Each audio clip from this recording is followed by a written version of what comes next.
IUI ఇంకా side effects లేకుండా ఇన్ఫెర్టిలిటీకి శాశ్వత పరిష్కారం హోమియోకేర్ ఇంటర్నేషనల్. నమస్కారం జవేరి గారు. నమస్తే సిరి గారు. సో మేడం, ఆడవాళ్ళందరికీ కూడా బంగారం అంటే చాలా ఇష్టం. అండ్ దాని గురించి మనం కొనుక్కున్నా కూడా ఈ రోజు బంగారం ధర ఎలా ఉంది, తగ్గిందా పెరిగిందా అన్న క్యూరియాసిటీ చాలా మందికి ఉంటూ ఉంటుంది. అసలు ఈ రోజు గోల్డ్ రేట్ ఎలా ఉంది మేడం? చాలా మంచి ప్రశ్న సిరి గారు. ఎక్కడ చూసినా గోల్డ్ గోల్డ్ గోల్డ్ అని వింటున్నాము. ఇది ఎందుకు అంతగా పెరుగుతుంది అనేది కూడా నేను చెప్తాను. సో మీరు గోల్డ్ రేట్ అడిగారు, ఇది నేను వీడియో ఎండ్లో రివీల్ చేస్తాను. So stay tuned with us. Gold ఎందుకు అంత ఇష్టం? ఫస్ట్ ఆడవాళ్ళకి, మన ఇండియన్స్కి ఎస్పెషలీ, మనం ఒక అబవ్ మిడిల్ క్లాస్ చూసుకున్నా కూడా ప్రతి ఒక్క అమ్మాయికి 1/2 కిలో అబవ్ అయితే మనం చూడగలం అనమాట. 1/2 కిలో గోల్డ్ వాళ్ళ ఇంట్లో ఖచ్చితంగా ఉంటుంది. అంటే ప్రతి ఒక్కరికి కాకపోవచ్చు, కానీ నా సరౌండింగ్స్లో, నా సర్కిల్లో అయితే నేను చూస్తున్నాను అండ్ ఇస్తున్నారు కూడా. సో అంతగా ఎందుకు అంటే ఇష్టం. ఫస్ట్ ఆఫ్ ఆల్ గోల్డ్ అంటే ప్రతి అమ్మాయికి, ప్రతి ఒక్క ఉమెన్కి చాలా చాలా ఇష్టం అయింది గోల్డ్. అండ్ తర్వాత వచ్చేసి అసలు ఈ మధ్య కాలంలో రీసెంట్గా చూస్తున్నాము గోల్డ్ రేట్ అయితే ఆకాశానికి తాకుతుంది. ఎందుకు సడన్గా ఇంత మార్పు ఎందుకు వచ్చింది అంటే, ఆఫ్టర్ కోవిడ్ మనం చూసుకుంటే scarcity of liquid cash.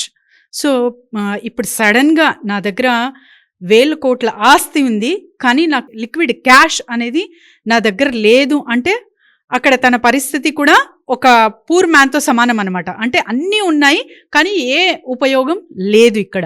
So మరి లిక్విడ్ క్యాష్ చేసే ఆస్తి ఏమైనా ఉందా అంటే ఖచ్చితంగా అది గోల్డే అని తెలుసుకున్నారు జనాలు. ఎందుకంటే ఇమ్మీడియట్గా మీకు లిక్విడ్ క్యాష్ కావాలంటే మీ అసెట్ అమ్మి ఇంకా వెంటనే కొన్ని క్షణాల్లో అనుకోవచ్చు మీరు అది లిక్విడ్ క్యాష్గా మార్చాలి అంటే గోల్డ్తో మాత్రమే సాధ్యం అన్నమాట. సో అది తెలుసుకున్న జనాలు ఇప్పుడు ఆల్మోస్ట్ ఆల్ ఇన్వెస్ట్మెంట్స్ గోల్డ్ మీదే పెడుతున్నారు. ఇదొక్కటి. అంటే వేర్ డిమాండ్స్ గ్రోస్, స్కేర్సిటీ అనేది ఖచ్చితంగా వస్తుంది ఒక పర్టికులర్ ప్రోడక్ట్కి. సో ఆ స్కేర్సిటీ వల్లనే గోల్డ్ రేట్ అనేది చాలా ఎక్కువగా హైక్ అయ్యాయి. సో మరి వీటితో ఏం చేస్తున్నారు అంటే ఇట్స్ అన్ అసెట్ రూపంలో చాలామంది దాచుకుంటున్నారు. అండ్ తర్వాత వచ్చేసి గిఫ్ట్ కానివ్వండి, ఒక అమ్మాయికి ఏదైనా పెండ్లి సందర్భంగా కుదిరితే కూడా ఇవ్వడానికి కూడా ఇప్పుడు చాలామందికి, కొంతమందికి అసెట్ కావచ్చు, కొంతమందికి నీడ్ కావచ్చు, ఇంకా కొంతమందికి తరచుగా ఇంకా ఫ్యూచర్లో ఏది అంటే సడన్గా ఇమ్మీడియట్గా మనకు రిటర్న్ కావాలన్నా అండ్ ఎప్పటికీ తరగని అంటే చాలా తక్కువకి పడిపోతుంది అన్నది కూడా ఇక్కడ మనం చూడలేము. సో అందుకని గోల్డ్ మీద ఇన్వెస్ట్మెంట్ అనేది పెరిగింది. అండ్ తర్వాత వచ్చేసి నేను ఒకటి అంటాను, ప్రతి ఒక్కరూ గోల్డ్ కంపల్సరీ కొనాలా. మీరు అడిగారు, సో గోల్డ్ కొంటే ఎలా ఉంటుంది, ఇప్పుడే కొనాలా లేకపోతే తర్వాత అని చెప్పి. ఇప్పుడే కొనాలా అంటే జస్ట్ క్వశ్చన్ యువర్ సెల్ఫ్, ఇప్పుడు నీడ్ ఉందా మీకు? సో ఇప్పుడు నీడ్ ఖచ్చితంగా ఉంది అంటే ఇప్పుడే కొనండి మీరు. ఇప్పుడు నీడ్ లేదు, తర్వాత అంటే ఒక సంవత్సరం తర్వాత పెండ్లి ఉంది అంటే అప్పుడు కొంచెం ఆగి కొనండి. మరి పెరిగిపోతుంది కదా అంటే మీ దగ్గర డబ్బులు ఉన్నాయా? So you should divide your income. ఒకే బాస్కెట్లో అన్నీ పోసేస్తే ఒక్కసారి కొలాప్స్ అయితే అది మీరు తట్టుకోలేరు. అండ్ తిరిగి అది ఏదైతే మీరు కష్టపడ్డారో మనీ అది మరీ రావాలంటే కూడా చాలా టైం పడుతుంది. సో అందుకని divide your money in certain baskets. ఒకే బాస్కెట్లో అన్నీ వేయకండి. సో గోల్డ్ మాత్రమే కొనాలి అనే రూల్ ఏం లేదు. You should divide your savings first of all. And తర్వాత వచ్చేసి గోల్డ్ అనేది చాలా చాలా రూపంలో మనం కొనచ్చు. గోల్డ్ బాండ్స్, సావరిన్ గోల్డ్ కావచ్చు, డిజిటల్ గోల్డ్ కావచ్చు, ఇలా కాయిన్స్ కావచ్చు, ఇలా మనం సేవింగ్ రూపంలో గోల్డ్ కొని పెట్టుకోవచ్చు. అండ్ ఆర్నమెంట్ ఎప్పుడైతే చేయిస్తామో వీటికి వేస్టేజ్ కానివ్వండి, తర్వాత జిఎస్టీ కానివ్వండి, ఇంకా ఇతర ఏవేవైతే ఎక్స్ట్రా ఛార్జెస్ ఎక్కువ ఉంటాయి. సో మరి మీరు రిటర్న్ చెయ్యాలన్నా కూడా వీటన్నిటికీ లెస్ చేసి తీసుకుంటారు.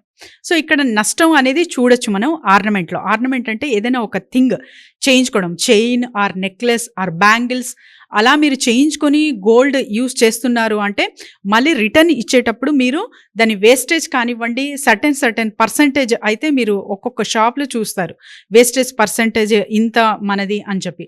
సో ఇవన్నీ డిడక్ట్ చేసే వాళ్ళు తీసుకుంటారు. కాబట్టి మీరు కొనాలంటే, సేవింగ్ రూపంలో కొనాలంటే కాయిన్స్ లేకపోతే ఇలా సావరిన్ బాండ్స్ కానివ్వండి, డిజిటల్ గోల్డ్ కానివ్వండి, ఇలా కొంటే చాలా చాలా బాగుంటుందన్నమాట. మరి గోల్డ్ బ్యాంగిల్స్ కొనే విషయంలో కూడా నేను ఒక జాగ్రత్త అనుకోవచ్చు అండ్ టిప్ అనుకోవచ్చు సిరి ఓకే. గారు. సో పైప్ రూపంలో ఉన్న బ్యాంగిల్స్ జాగ్రత్తగా కొనండి. ఓకే. ఎస్, పైప్ రూపంలో. ఎందుకు మేడం? ఎందుకంటే లోపల ఏవైనా పెట్టవచ్చు. ఓకే. సో ఇంతకు ముందు కూడా చాలా చాలా న్యూస్ కూడా చూసాము. సో లోపల వెయిటేజ్కి మీరు ఎంత నమ్మకస్తులు ఉన్నా, ఎంత బ్రాండెడ్ షాప్ ఉన్నా కూడా లోపల వెయిటేజ్ కోసం ఏనా జరగచ్చు. So it should be open. అలా ఉంటే మాత్రం బ్యాంగిల్స్ మీరు కొనండి. పైపింగ్ రూపంలో అది ఉంది అంటే కొంచెం ఆలోచించి కొనండి. అండ్ తర్వాత వచ్చేసి సో గోల్డ్ రేట్ అడిగారు సిరి గారు. సో గోల్డ్ రేట్ వచ్చేసి per gram 7,150 is 22 carats, 24 carats వచ్చేసి 7,800 ఉంది ఇవాళ హైదరాబాద్ రేట్ అనుకుంటే. సో అందరూ గోల్డ్ కొనే రేస్లో ఉన్నారు.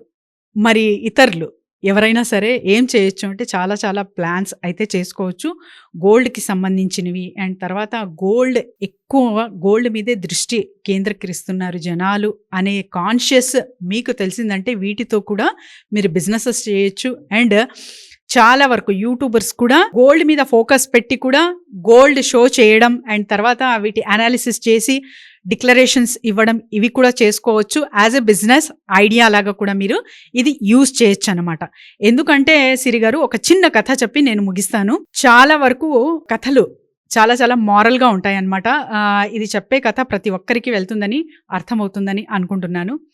గోల్డ్ మైన్ అంటారు కదా, అది అక్కడ అంటే ట్రెజర్ హంట్కి వెళ్తారనమాట నలుగురు ఫ్రెండ్స్.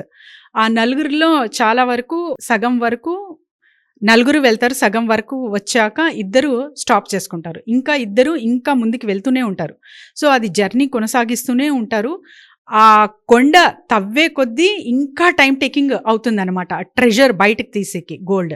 సో అంతలో నలుగురిలో ఒకరికి ఒక ప్లాన్ వస్తుంది. ఏదైతే వీళ్ళు తవ్వుతున్నారో వీడికి ఇన్స్ట్రుమెంట్స్ చాలా చాలా అవసరం, ఎక్విప్మెంట్స్. సో ఈ ఎక్విప్మెంట్ బిజినెస్ ఎందుకు చేయకూడదు నేను అని చెప్పి ఒకతను ఒక బిజినెస్ స్టార్ట్ చేసేసాడనమాట. సో ఆ ఏదైతే తవ్వేది, తర్వాత వచ్చేసి రాక్ అంటే ఒక రాయి కట్ చేసే మషిన్ కానివ్వండి, ఇవన్నీ మ్యానుఫ్యాక్చరింగ్ చేసి ఆ సప్లై చేయడం చేశాడు. సో వీళ్ళ ముగ్గురు కంటే కూడా ఎవరై థింగ్స్ క్రియేట్ చేశారో అమ్మారో వీళ్ళు ఎక్కువగా సంపాదించగలిగారు అనమాట. సో ఇలాంటివి కూడా ఆలోచించవచ్చు. ఎస్, గోల్డ్ ప్రస్తుతం అయితే చాలా హైక్లో ఉంది, కానీ డిఫరెంట్గా భిన్నంగా మనం ఆలోచిస్తే వీటితో కూడా మనం బిజినెసెస్ చేయొచ్చు, మంచిగా అర్నింగ్స్ అనేది చూడొచ్చు సిరి గారు. Great madam, thank you so much. Thank you Siri గారు.